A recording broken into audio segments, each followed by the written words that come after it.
Admiral Jake Morrison stood on the bridge of his ship, the USS Defiant, staring at the biggest fleet he had ever seen. The alien ships hung in space like dark clouds, blocking out the stars. There were hundreds of them, maybe thousands, each. One was bigger than anything humans had ever built. "Sir, we're getting a signal," said Lieutenant Danny Brooks from his station. His voice was shaking. Danny had been in the Space Navy for 10 years, but he had never seen anything like this. "Put it on screen," Jake said. His voice was calm, but his heart was beating fast. This was it. First contact with aliens. He had always wondered what this day would be like, but he never thought it would start with a fleet of warships. The screen flickered and showed a face that looked almost human, but not quite. The alien had gray skin and black eyes that seemed too big for its head. When it spoke, its voice was cold and had no feeling at all. "I am Supreme Commander Vexter of the Kethfer. Empire," the alien said. "Species will surrender now? You have 72 of your hours to give up all weapons and prepare for our rule. This is not a request. This is an order." Jake felt his anger rise, but he kept his face still. Behind him, he could hear the bridge crew moving around, getting ready for whatever came next. "We have taken over 400 worlds," Vextar continued. "All of them chose to surrender when they saw our power. We'll do the same. If you do not surrender, we will destroy your cities and take your world by force. Choose wisely." The screen went dark. Jake turned to face his crew. Every person on the bridge was looking at him, waiting for orders. These were good people. Had families back on Earth. They had joined the Navy to protect their home. And now that home was in more danger than it had ever been. "Get me President Clark," Jake said to Danny. "Send word to all ships. Full alert status now." While Danny worked at his station, Jake looked out at the alien fleet again. The ships were strange shapes, not like human ships at all. Some looked like giant spears, others like metal spiders. All of them had weapons that could probably turn Earth into dust. "Sir, I have the President," Danny said. President Nathan Clark appeared on the screen. He was in his office in Washington, and Jake could see other people moving around behind him. Everyone looked worried.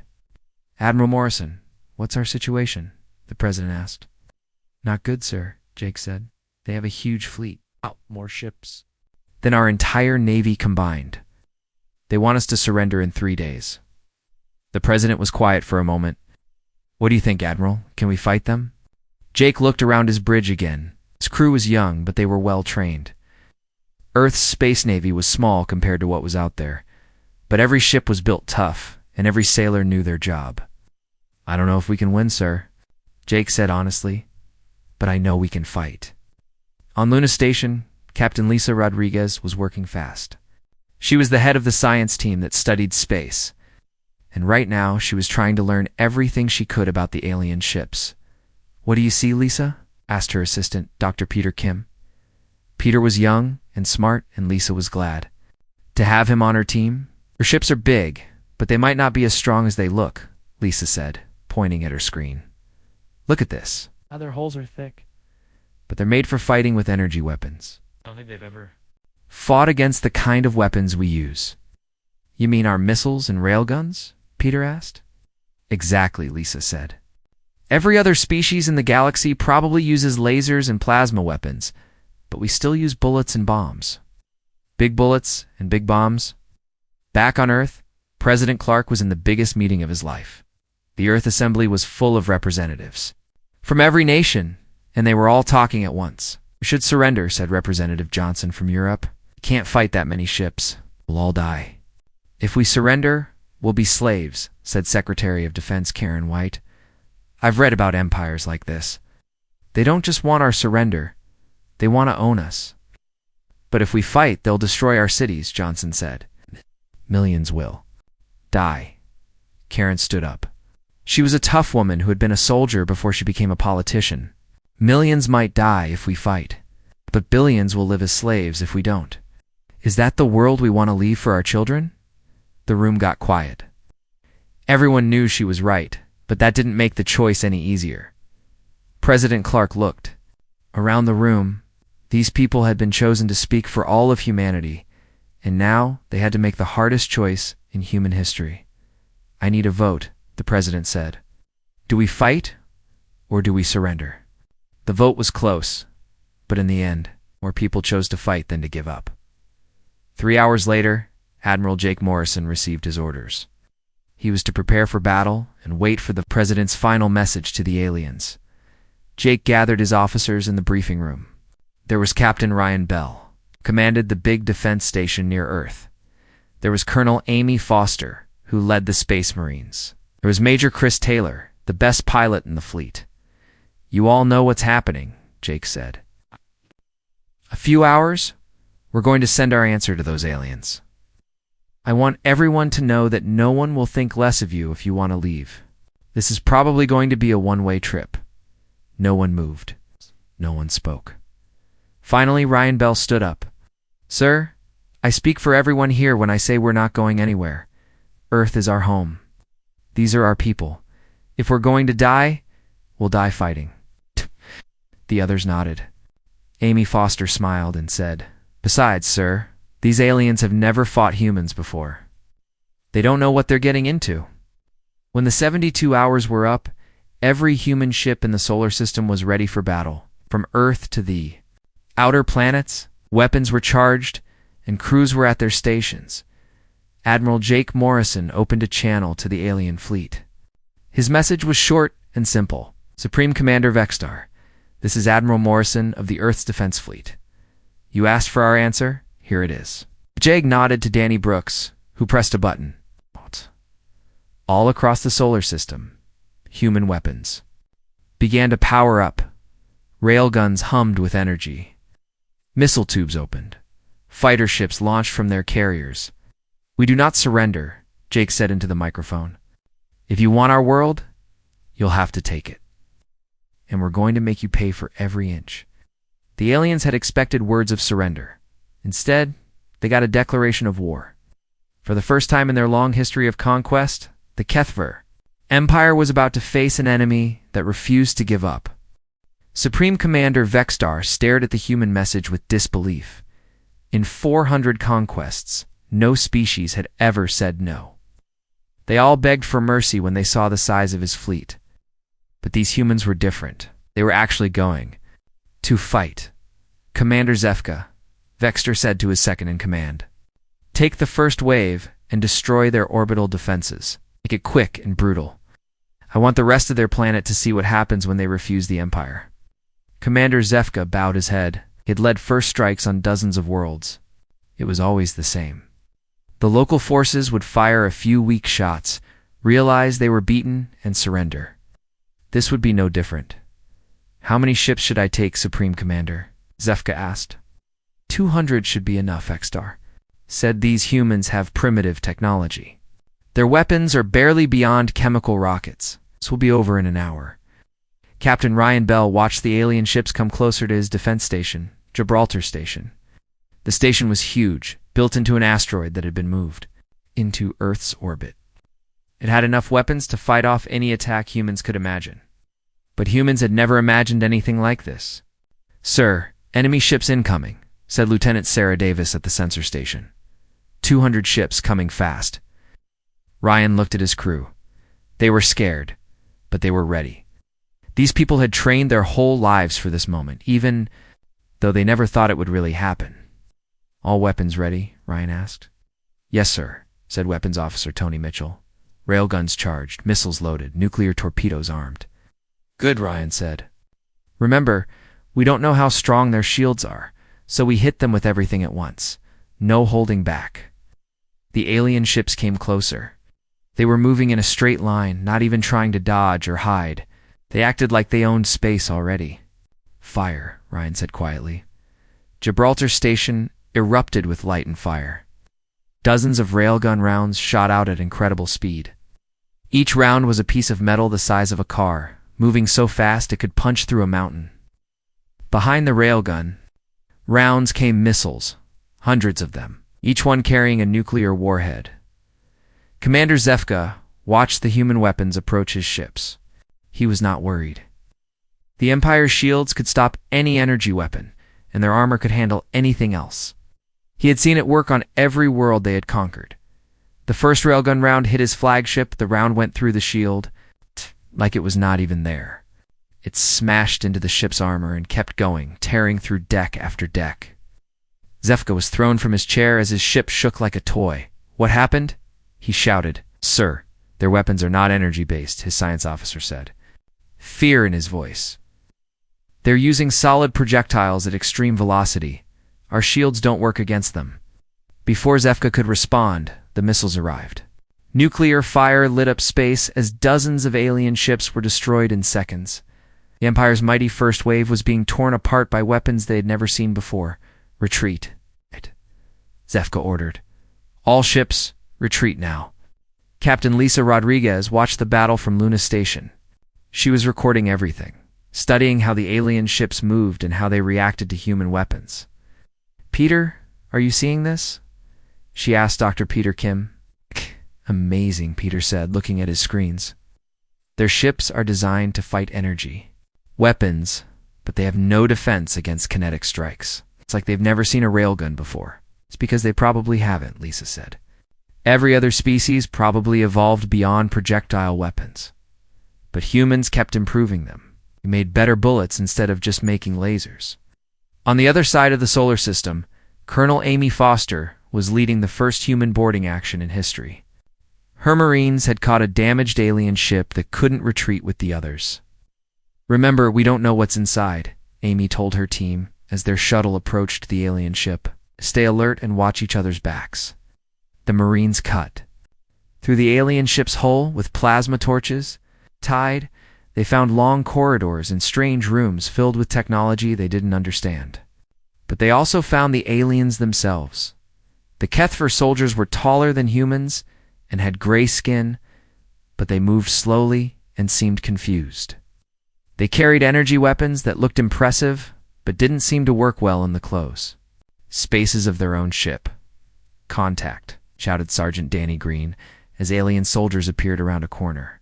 The aliens fired their energy weapons, but the shots moved slowly and were easy to dodge. The human Marines fired back with their assault rifles. The aliens had never fought an enemy that used bullets. Their armor was designed to spread out the heat from energy weapons, but it couldn't stop fast-moving pieces of metal. The fight was over in minutes. The alien soldiers either ran away or surrendered. They had never faced an enemy that fought so aggressively in close quarters. Colonel Foster, Danny said over the radio, these aliens don't know how to fight up close. They're used to long range. Battles with energy weapons. We've never seen combat like this.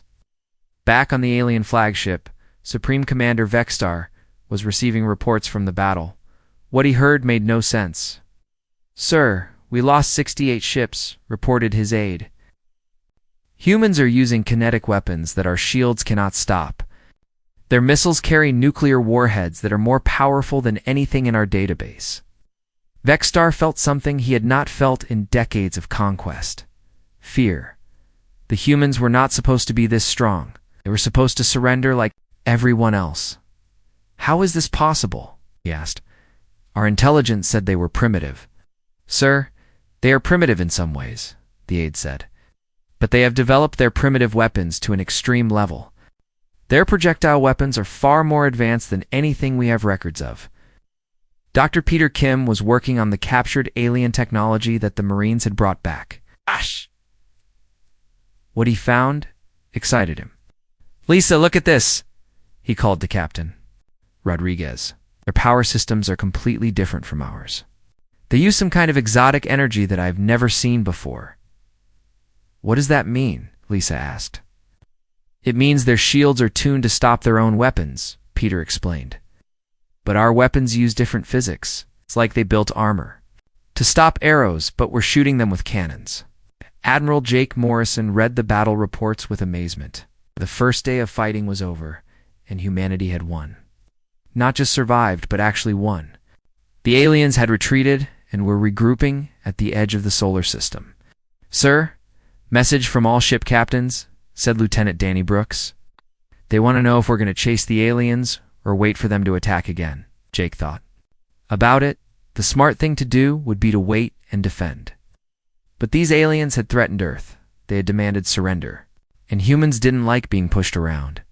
"Send a message to all ships," Jake said. "We're not waiting for them to attack us again. If they want to fight, we'll give them one they'll never forget." On the alien flagship, Supreme Commander Vextar was making plans for a new attack. This time he would bring the full fleet. This time he would not underestimate the humans. But for the first time in his long career of conquest, he was not sure he would win. These humans fought differently than any species he had ever faced. They were unpredictable, aggressive. They had weapons that could actually hurt his ships. The Empire had demanded surrender, and humanity had replied with firepower. Now both sides were preparing for a war unlike any the galaxy had ever seen. Supreme Commander Vextar was angry like he had never been angry before. The humans had embarrassed him in front of the entire Empire. Species across the galaxy were hearing that the mighty Kethfer fleet had been beaten by a bunch of primitives. With metal bullets? "Bring everything," he ordered his fleet commanders. "Every ship, every weapon, every soldier. I want these humans crushed so completely that no other species will ever think of resisting us again." The alien fleet grew bigger as ships arrived from across the Empire. Soon there were over 3,000 ships hanging in space near Earth. Each one carried weapons that could burn entire continents. Captain Danny Brooks was commanding the outer defense line, near Jupiter. His small fleet of mining ships and cargo haulers had been turned into weapons platforms. It wasn't much, but it was all humanity had. "Sir, new contacts?" said his sensor operator. "Looks like the whole alien empire is coming to visit." "Hey, Danny?" Looked at the readings and felt his heart sink. There were so many ships that his computer couldn't count them all. But then he thought about his family back on Earth, and his fear turned to anger. "All ships, this is Captain Brooks," he said over the radio. "I know it looks bad, but remember what we learned in the first fight. These aliens don't know how to handle our weapons. We're going to hit them hard and fast, then fall back to the next defense line." On Ceres Station, Foreman Linda Hayes was working with her mining crew to turn their equipment into weapons. The station was built to break apart asteroids and process the metal inside them. But Linda had an idea. "Boys, we're going to turn our mass drivers into the biggest guns in the solar system," she told her workers. "Instead of shooting rocks at processing plants, we're going to shoot refined steel at alien ships." The miners worked all night, changing their peaceful tools into instruments of war. By morning, Ceres Station had become a fortress that could throw chunks of metal the size of buildings at any enemy that came too close. Major Chris Taylor was preparing his fighter squadron for the biggest battle of their lives. His pilots were young and scared, but they were also the best humanity had to offer. "Listen up," Chris told his pilots. "Intelligence says these aliens fly by computer. Their ships are predictable because they follow set patterns. But we don't fly by computer, we fly by instinct. That's our advantage." Lieutenant Jenny Scott raised her hand. "Sir, what if there are too many of them?" Chris smiled. "Ain't then will. Just have to fly better than we've ever flown before. Remember, every alien ship we destroy is one less ship that can attack Earth." Dr. Susan Grant had been working day and night in her laboratory, studying the alien technology that the Marines had captured. What she found changed everything. "Lisa, I've figured out how their shields work," she told Captain Rodriguez over the video link. "They create a field that absorbs energy weapons, but they draw power from the same source that powers their ships." "What does that mean?" Lisa asked. "It means if we can overload their power systems, their shields will fail," Susan explained. "And I think I know how to do it. Our fusion reactors produce a specific kind of energy signature. If we modify our torpedoes to carry small fusion reactors, they might disrupt the alien power systems." Within hours, weapons factories across the solar system were working to build Susan's new shield buster torpedoes. It was humanity's best hope of evening the odds. The Battle of Luna began at dawn. The alien fleet came in waves, thousands of ships attacking the human defenses around Earth's moon. Admiral Jake Morrison commanded the defense from his flagship, coordinating ships from across the solar system. "All ships, fire at will," Jake ordered. "Remember, aim for their power systems." Captain Frank Miller commanded the Luna Defense Station. humanity's first major base off Earth, his station was built into the moon itself. With weapons that could fire through tunnels carved into the rock. "Here they come," Frank said as the alien ships approached. All batteries opened fire. The battle was like nothing the galaxy had ever seen. Human railguns fired streams of metal that tore through alien formations. Nuclear missiles exploded like tiny suns, lighting up the darkness of space. The new Shieldbuster torpedoes worked exactly as Dr. Grant had hoped, punching through alien defenses that had never failed before. But the aliens had numbers on their side. For every alien ship that was destroyed, 2 more took its place. Slowly, the human defenses began to fall back. Major Chris Taylor led his fighters in a desperate attack on the alien flagship. His squadron dove through waves of enemy fire, using every trick they knew to stay alive. "This is Falcon Leader," Chris said over the radio. "I'm going for the big one. Cover me." His fighters shot forward, dodging alien weapons that filled space. With deadly energy, behind him, his wingman Lieutenant Jenny Scott followed, firing her missiles at any alien fighter that got too close. Chris reached the alien flagship and fired everything he had. His missiles punched through the ship's armor and exploded inside. The massive alien ship began to spin out of control, its hull cracking apart. "Got him," Chris shouted. "The big one is going down." The destruction of the flagship threw the alien attack into confusion. Without their command ship, the alien formations began to break apart. Human forces pressed their advantage, attacking the scattered alien ships before they could regroup. On Ceres Station, Linda Hayes watched her mass drivers fire chunk after chunk of processed metal at the alien fleet. Each shot was like a small asteroid, moving at incredible speed. The aliens had no defense against weapons they had never imagined.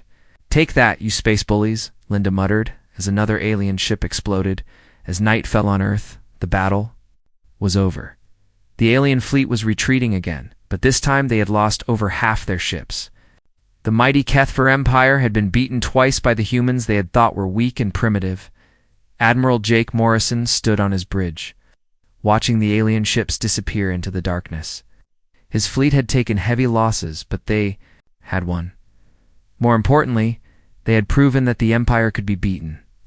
"Sir, message from Earth Command," said Lieutenant Danny Brooks. "They're asking if we're going to pursue the aliens." Jake thought about it. Smart thing would be to stay and defend Earth, but the aliens would just come back with an even bigger fleet. There was only one way to end this war. "Send a message to all ships," Jake said. "We're not waiting for them to attack us again.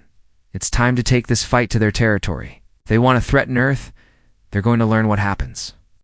When you make humans angry, it's for the first time in galactic history, species that had been attacked by the HFY Empire was going to fight back on the Empire's own worlds. The hunters were about to become the hunted, and they had no idea what was coming for them. Admiral Jake Morrison stood in the briefing room of his new flagship, the USS Retribution. The ship was bigger and stronger than anything humans had built before, using alien technology combined with human engineering. Round the table sat his best officers, all of them preparing for humanity's first attack on alien territory. "Intelligence reports show 3 HFY outposts within striking distance," Jake said, pointing at the star map. "We hit them fast and hard, then move on before they can bring reinforcements." Captain Rachel Thompson, the Retribution's commanding officer, studied the target information. "Sir, these outposts have been there for hundreds of years. The aliens probably think they're completely safe." "That's what we're counting on," Jake replied. "They've never had to defend their own territory before. They don't know how." Commander Alex Rivera was chosen to lead the first strike. His ship, the USS Vengeance, was fast and carried the latest human weapons. Alex had volunteered for the mission because his brother had died defending Earth. "My target is the outpost at Kepler Station," Alex said. "It's their main supply base. For this sector, if we destroy it, they'll have trouble feeding their fleets." "What about defenses?" asked Colonel Maria Santos, who would be leading the ground assault troops.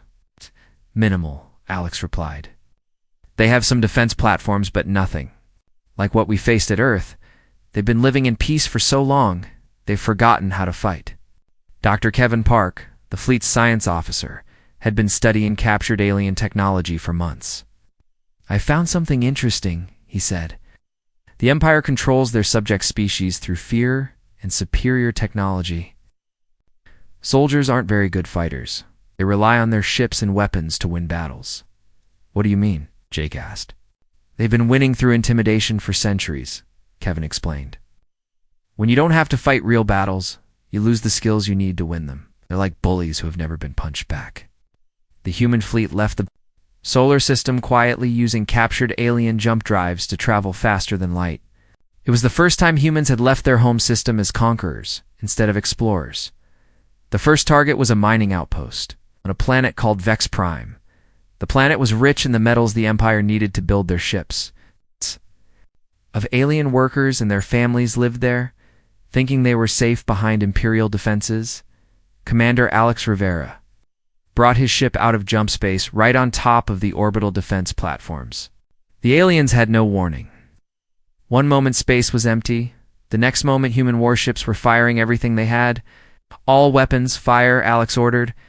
"Take out those platforms before they can call for help." Human attack was devastating.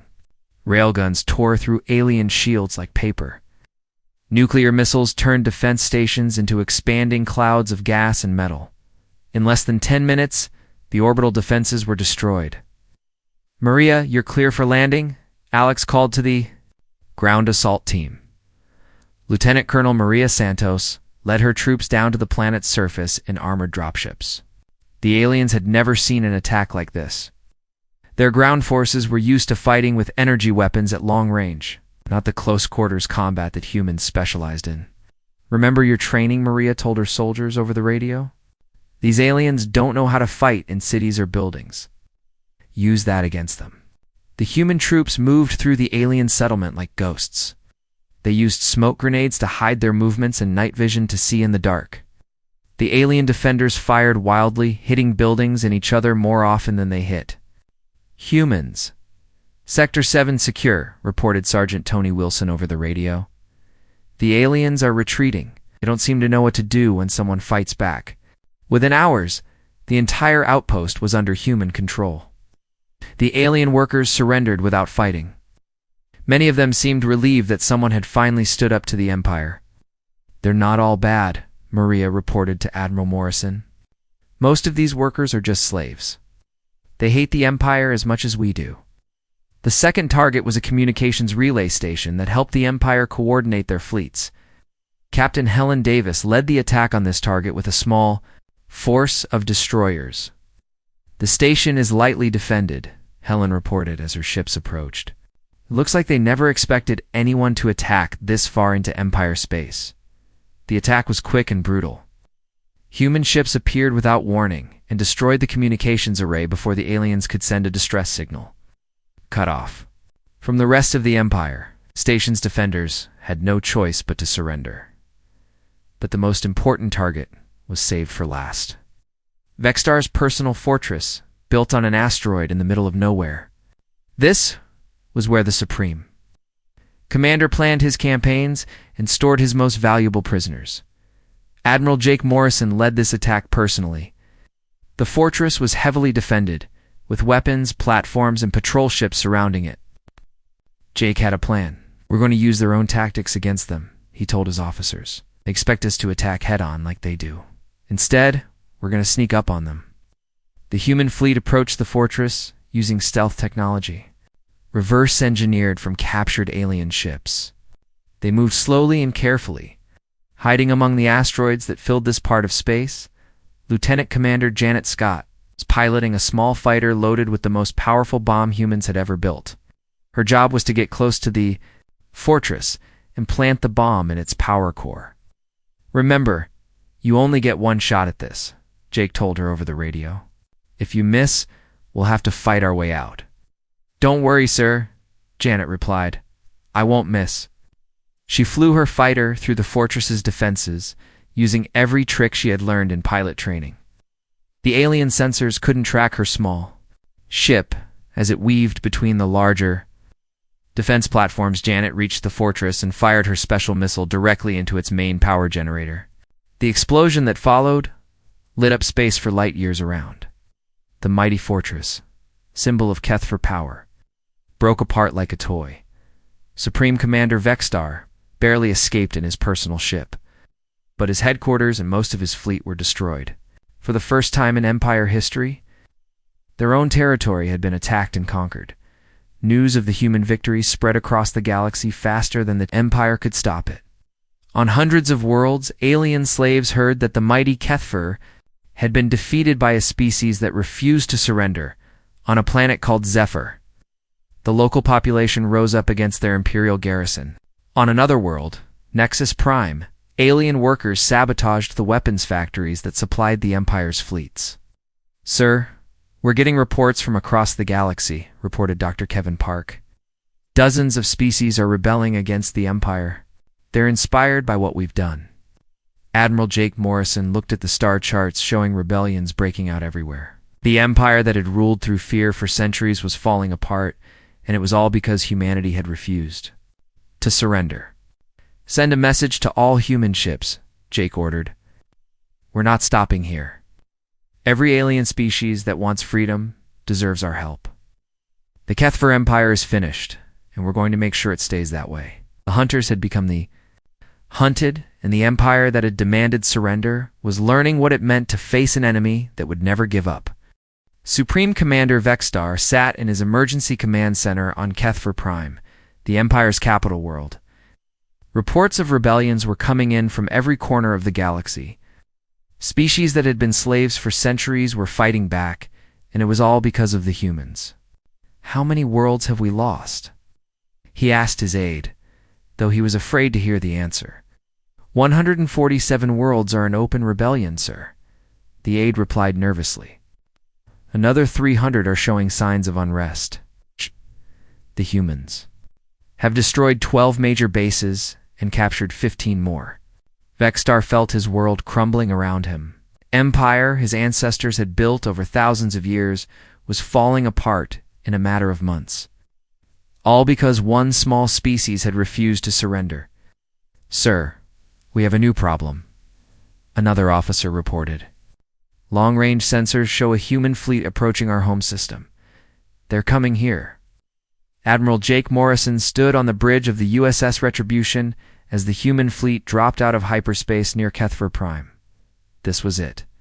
The heart of the Empire that had threatened Earth, the world where it would all end. "Status report," Jake ordered. Yes. "Massive orbital defenses around the planet," reported Captain Rachel Thompson. "Hundreds of defense platforms, thousands of fighters, and the remaining Imperial fleet. They've pulled back everything they have to defend their homeworld." "Good," Jake said. "That means there's nowhere left for them to run." General Tony Mitchell was preparing for the ground assault that would capture the planet's surface. His troops were the best humanity had to offer.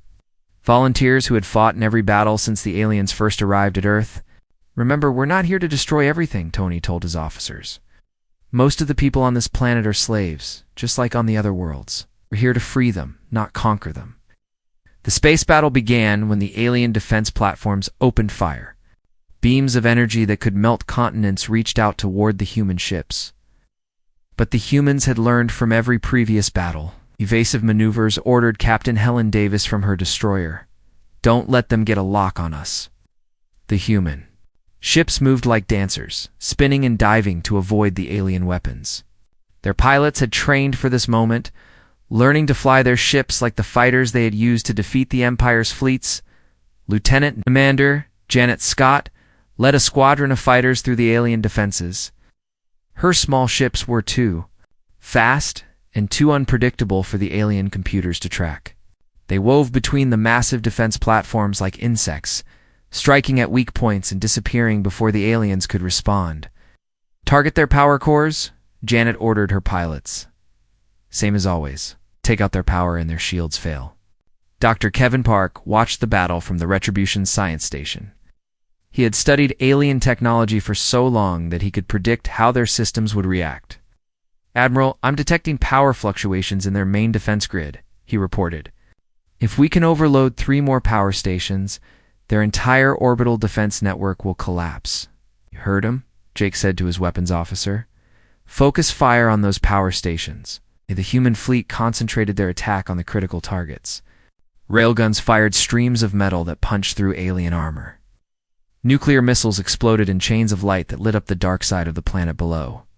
One by one, the alien defense platforms went dark. Without power, their mighty weapons became useless chunks of metal floating in space. "Orbital defenses are down," reported Rachel Thompson. "The planet is open for assault." General Tony Mitchell led the landing from the front, as he always did. His dropships descended through the planet's atmosphere while fighter escorts cleared the way ahead of them.